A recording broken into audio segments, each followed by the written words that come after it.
Hello students, pathways academy YouTube চ্যানেলে তোমাদের সকলকে স্বাগত জানাই। আজ আমরা পার্সেন্টেজের সেকেন্ড পার্ট নিয়ে এসেছি। এই পার্টে কিছু কোশ্চেন নিয়ে আমরা আলোচনা করব।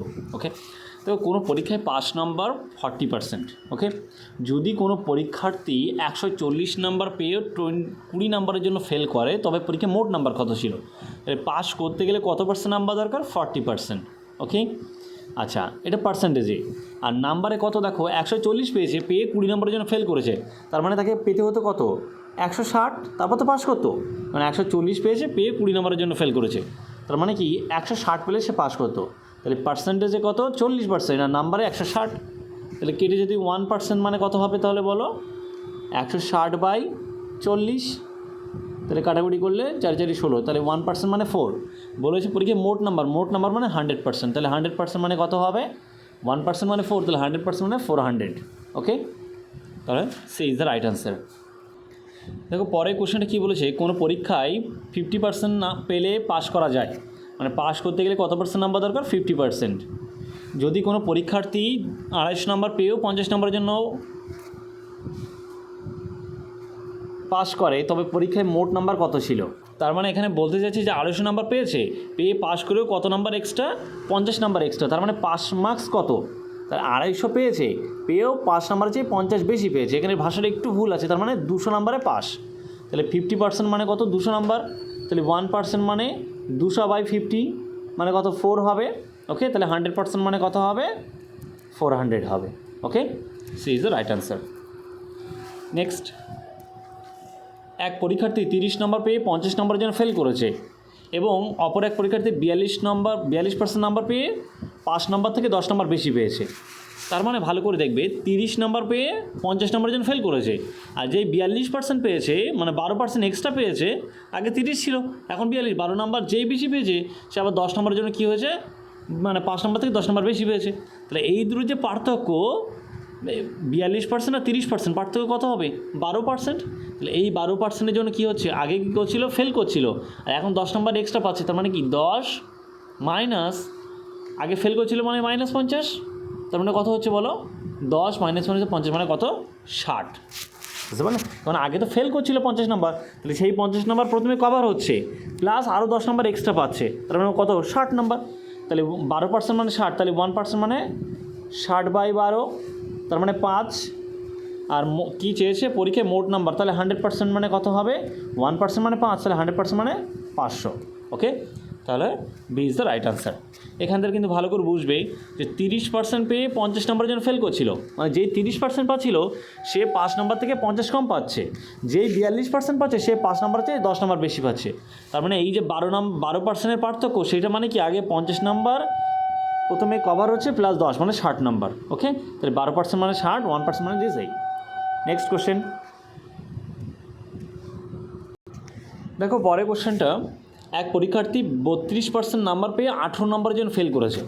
মানে 32% যখন পেয়েছে তখন 18 কম, 5 নাম্বার থেকে 18 কম পেয়েছে। যেই 37% নাম্বার পেয়েছে, সেই 5 নম্বর থেকে 12 নম্বর বেশি পেয়েছে। তার মানে 32 থেকে 37, এই যে 5% এর ডিফারেন্স, সেটা মানে কি দেখো, আগে 18 নম্বর ফেল করছিল, এখন আরও 5 নম্বর থেকে 12 বেশি পাচ্ছে। তার মানে কত হচ্ছে? এখন 12 বেশি পাচ্ছে, মাইনাস আগে 18 কভার করতে হবে। তার মানে মোট কত হচ্ছে দেখো? 30 নাম্বার। মাইনাস মানে কী হবে? 12 প্লাস 18 মানে 30। তার মানে 5% মানে 30 নম্বর। তাহলে 1% মানে 30/5, তার মানে হচ্ছে 6। বলেছে পরীক্ষায় পাস নাম্বার কত? আচ্ছা, 1% মানে 6। এখন আমি যখন 32% পাচ্ছিল, তখন 18 নম্বর ফেল করছিল, তাহলে 32%টা বার করি আগে। তাহলে আমার মোট নাম্বার চাইনি, কিন্তু 100% চাইনি। তাহলে 32% মানে কত হবে? 6 × 32, তার মানে কত হচ্ছে দেখো? 6 × 2 = 12, 2 হাতে 1, 318 × 19, 192। এখন যখন 192 পাচ্ছিল, তখন ফেল করছিল 18 নম্বরের জন্য। তাহলে পাস করতে করতে কত লাগবে? 192 প্লাস 18, তার মানে কত হবে? 210। চলো নেক্সট কোশ্চেন। এক কলেজে 40% ছাত্র বাংলা পড়ে, 30% ছাত্র ইংরেজি পড়ে, 10% ছাত্র উভয় বিষয় পড়ে, শতকরা কজন ছাত্র বাংলা ইংরেজি কোনোটাই পড়ে না? ওকে, তাহলে দুটো সাবজেক্ট আছে, একটা বাংলা একটা ইংরেজি, এবং তারা আলাদা আলাদা করে পড়ে, এবং প্লাস দুটো সাবজেক্টই এমন কয়েকজন আছে যারা দুটো সাবজেক্টই পড়ে। এমন যখন কোশ্চেন আসবে, তখন আমরা ভেন ডায়াগ্রাম দিয়ে কোশ্চেনটা সলভ করব। তাহলে এটা একটা সাবজেক্ট, এটা তোমার বাংলা মনে করো বেঙ্গলি, আচ্ছা, ইংরেজি একটা সাবজেক্ট আছে কিন্তু এর সাথে এরকম জুড়ে দেবে, কেন দেবে বলছি আমি। এটা হচ্ছে ইংরেজি, তাহলে বেঙ্গলি আর ইংলিশ দুটো হয়ে গেল।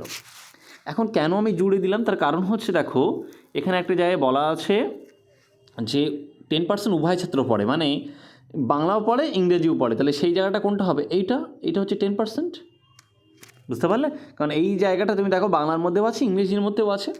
আচ্ছা, প্রথমে দেখো বাংলা পড়ছিল কতজন? 40%। শুধু ইংরেজি পড়তো কত? 30%। আর উভয় বিষয় পড়ে 10%। আচ্ছা, টোটাল বাংলা পড়তো 40%, তার মধ্যে দেখলাম 10% এমন আছে যারা বাংলা তো পড়ে আবার ইংরেজিও পড়ে, তাহলে শুধু বাংলা পড়ে কত?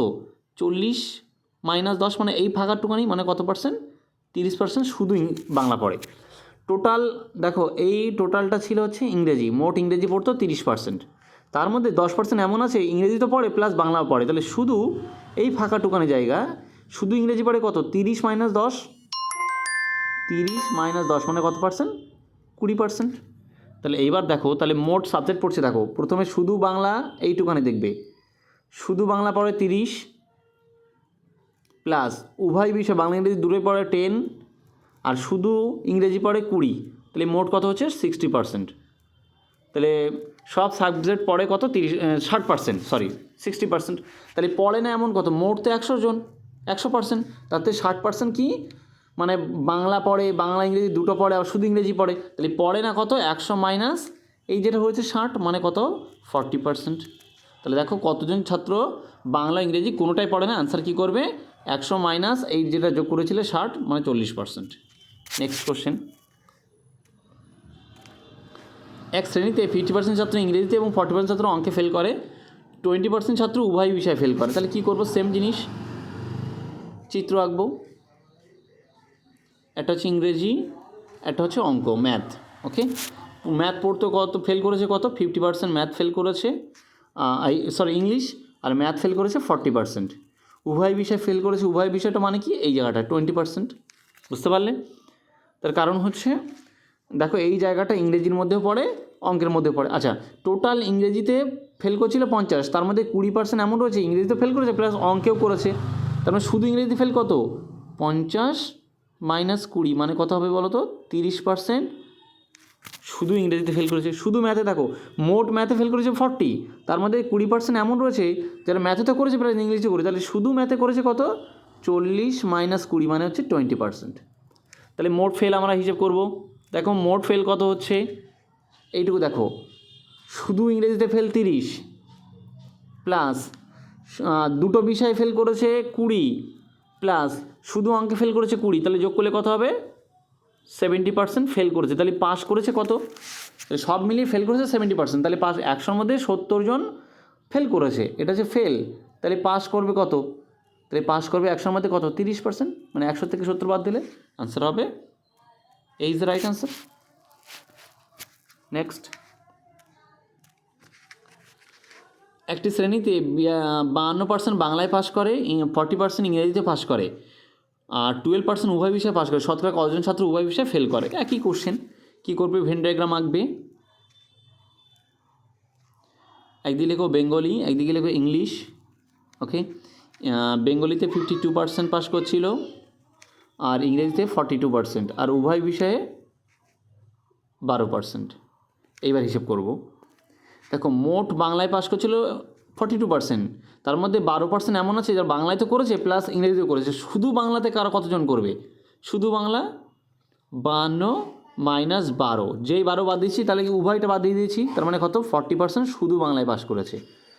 আচ্ছা, পুরো ইংরেজিতে পাস করেছিল 42, তার মধ্যে 12% এমন আছে ইংরেজিতে করেছে প্লাস বাংলাও করে ফেলেছে, কারণ এই জায়গাটা, বুঝতে পারলে?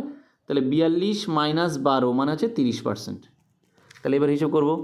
দেখো এটা টোটাল পাস কত হচ্ছে, দেখো শুধু বাংলায় পাস করেছে 40 প্লাস উভয় বিষয়ে 12 প্লাস শুধু ইংরেজিতে 30, তাহলে যোগ করলে কত হবে? দেখো 70, 80, 82%। তাহলে পাস করেছে 82, 100-র মধ্যে 82, তাহলে ফেল করেছে কত পার্সেন্ট? তাহলে 100 - 82 মানে কত হবে? 18%। তাহলে B is the right answer. Okay.